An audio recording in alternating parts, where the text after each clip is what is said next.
A senior State Department official says Secretary Kerry and Foreign Minister Lavrov spoke by phone before traveling here to discuss their shared objective of identifying, verifying, and ultimately destroying Syria's chemical weapons. President Barack Obama this week cautiously endorsed Russia's diplomatic initiative, but said the U.S. military will be ready to respond if diplomacy fails. The U.S. has been openly skeptical about the intentions of Syrian President Bashar al-Assad and his ally Russia.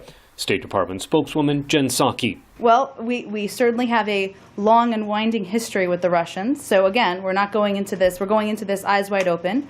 And the Secretary, when he spoke with the Foreign Minister just 2 days ago, made clear we're not going to play games here. Russian President Vladimir Putin, writing in the New York Times, urged the U.S. and all members of the international community to take advantage of what he called Syria's willingness to place its chemical arsenal under international control.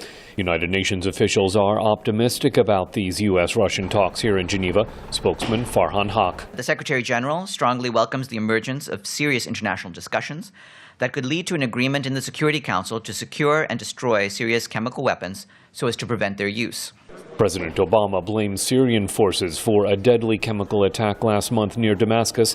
He says it was the U.S. military threat that forced the Assad government to negotiate through Russia. Middle East and national security expert Ari Ratner said every chance for a negotiated solution must be taken. What exactly that negotiated solution looks like remains to be discussed, both within Syria, of course, and also in the broader international community.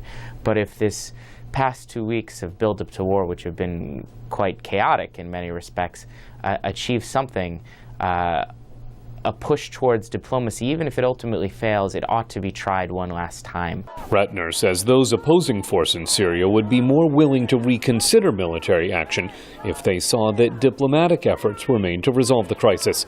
Scott Stearns, VOA News, Geneva.